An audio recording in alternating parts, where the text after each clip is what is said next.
Thank you. Good morning. Okay, so as Dave said, talking about viruses in New Zealand honeybees. We all know bees are amazing. They can harbour a lot of different viruses and often many at the same time. So these are some of the viruses that have been found in bees. Some of them aren't present in New Zealand bees, such as the Israeli-associated paralysis virus, which was one of the viruses first associated with colony collapse disorder in the mid-2000s, later found not to be the case, but that virus first sparked my interest in this work.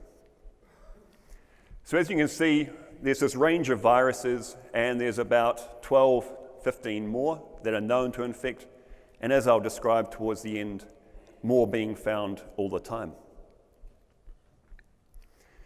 So we can sort of divide it into two regimes, before and after Varroa. So before Varroa in New Zealand, there had been few surveys on viruses in New Zealand. There had been some protein-based detection assays where they'd found a few viruses, acute bee paralysis virus, which, funnily enough, we tend not to see anymore, and Kashmir bee virus as well, a very closely related virus to both acute bee paralysis virus and Israeli-associated paralysis virus. And then we have after Varroa, and just after Varroa there was a study by Hort Research, now Plant and Food Research, who again used these ELISA or protein-based methods to look at bee viruses. And in Kashmir bee virus they did a little bit of DNA work as well. And what they found was chronic bee paralysis virus, black queen cell virus, and again some Kashmir bee virus. So that study was done in the early 2000s and published 2007. Also after Varroa, deformed wing virus was first detected in New Zealand in 2007. And in 2012, about 2012, it was published as a major cause of overwintering losses, and I'm going to talk more about this one as well. So we started working on a test panel of viruses in about 2012, I think it was. And I want to take this time to acknowledge these two gentlemen, Barry Foster on the left and Professor John McLean on the right, who I rang these guys up because they're both in Gisborne as well, where we're based. And I went to see them and said, should we get on and set up these bee viruses? And they were both very enthusiastic and thought it'd be a good idea. And so while I acknowledge them, my wife no doubt blames them because at the same time I took up beekeeping as well. So not long after we set up this virus testing, this paper came out from Otago researchers from Fanny Mondet, also in France, in Alison Mercer's lab, and they looked at the sweep of viruses down the country following the progression of Varroa from the top of the North Island down to Dunedin, and they could see the viral changes over that time.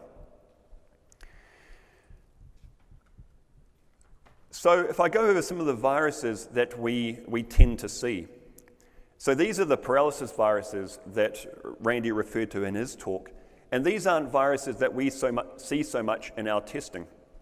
So these three viruses are very closely related genetically. And some people actually believe they're strains of the same virus. But at the moment we call them three different viruses. The third one, as I mentioned, we don't see in New Zealand currently. Well, it's not in New Zealand, I should say. That is the Israeli-associated paralysis virus. That virus that was first associated with colony collapse disorder in America.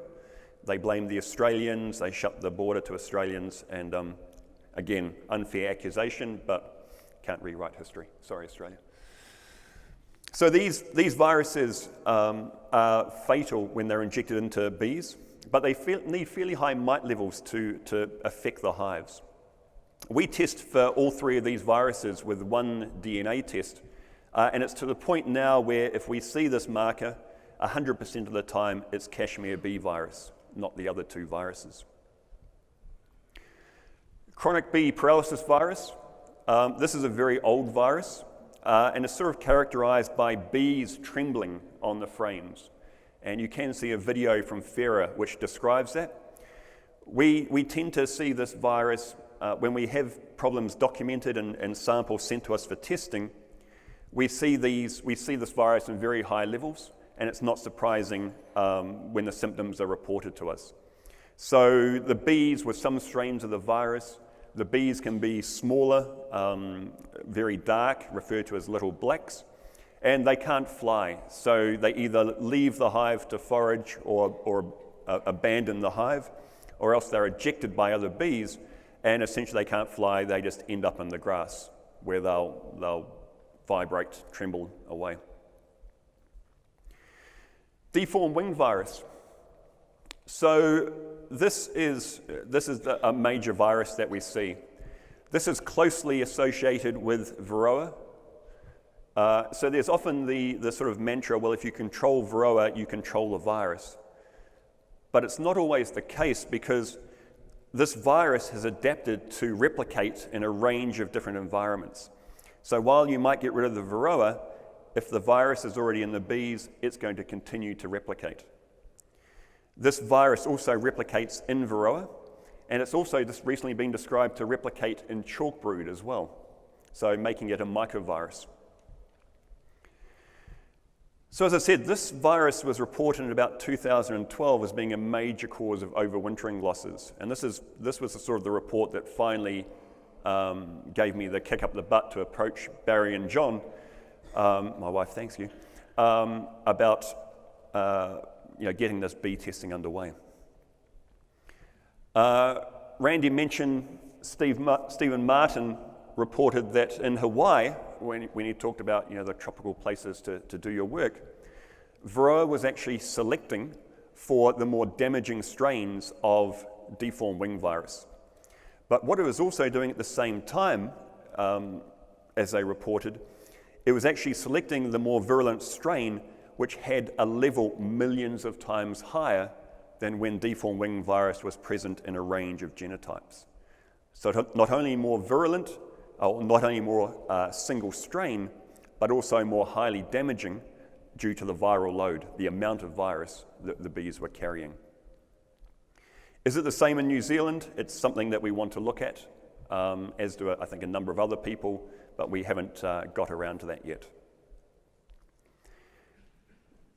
The major issue, I think, with deformed wing virus is that it's usually present without symptoms.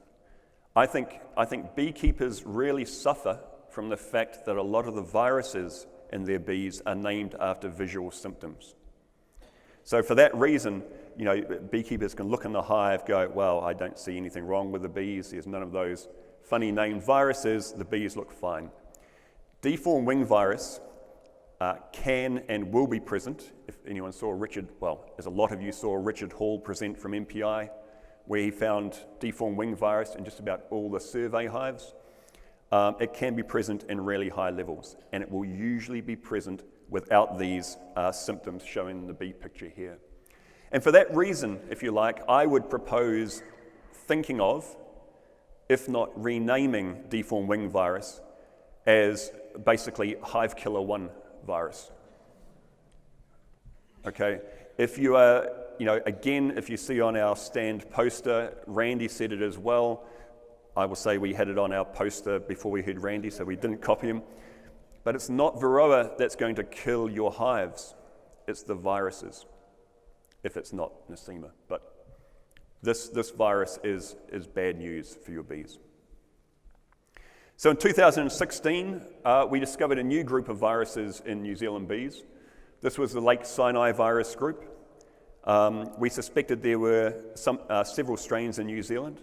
One of these strains has been associated, not necessarily causing, but associated with dwindling hives. And so we got on and had a look at it. We wanted to know, did we have one strain in New Zealand, if we had any, or did we have multiple? And so what we did here is we used a DNA assay that would detect multiple strains of the virus. And we used a technique called high-resolution melting analysis to look at this one target where it amplifies multiple strains, did we have one or multiple strains? And basically where you see the cluster of lines here indicates a particular strain or substrain. And what it shows essentially is that we have multiple quasi-species or strains of this Lake Sinai virus group. This is literally as far as we've got with this work. It's another thing on our list to investigate further as to the causes. But what we did do is get on and develop a new DNA test that detects even more strains of this virus group. So this is what a report looks like. We use quantitative PCR for all our tests. And the reason for that, as opposed to the sort of band on a gel or CSI type analysis, is that, as I said, the bees do a remarkable job of tolerating low levels of virus. So if we see a low level of virus, it's typically not going to be an issue in your hive. So that's why we somewhat arbitrarily, but based on the range of values or quantity that we see in a hive, we report levels as, from not detect N through to very high. And so, if we look at a sample here in the left column, very high deformed wing virus. Over here, it's very low. It had very high levels of Nosema, and in fact, this was one of the, on the right, was one of those Kora-Rappa syndrome hives, where the hive was rapidly depopulating in a CCD-like fashion, as Mark Goodwin says. So new viruses are coming along. In 2015, a plant-like virus, or a virus that typically infects plants, was reported, bee macular-like virus. Last year was a virus that infects Varroa, or is found in Varroa and bees as well, so suggesting it could be more widely spread. We developed new tests for this last virus. We haven't detected it in New Zealand bees or Varroa to date, but we still run it in the background under our research guise. So for further information on these pathogens, Doctors Richard Hall and Lou Gallagher from MPI, for those that heard them speak yesterday, are looking at many of these viruses and more as part of the bee pathogen, New Zealand bee pathogen program, and so there'll be more information coming out there. So thanks very much.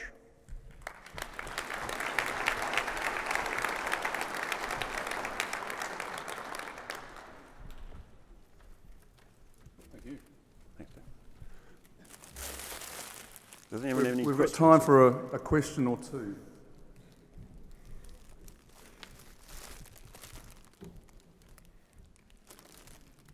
With regard to the Lake Sinai virus, a few years ago, Dr. Michelle Flanagan asked me to set aside, before I went to almond pollination, to separate out a group of my strongest colonies and those that appeared to be dwindling, and then to take samples of them every few weeks over a period of time. And she analyzed them, and the culprit was Lake Sinai virus on the dwindling hives. Was it a particular... Probably just turn this off. Was it a particular strain, Randy? Was it Lake Sinai virus 2 or? Boy, I'm trying to remember that. I could certainly email me and I can get you the results of that. Yep.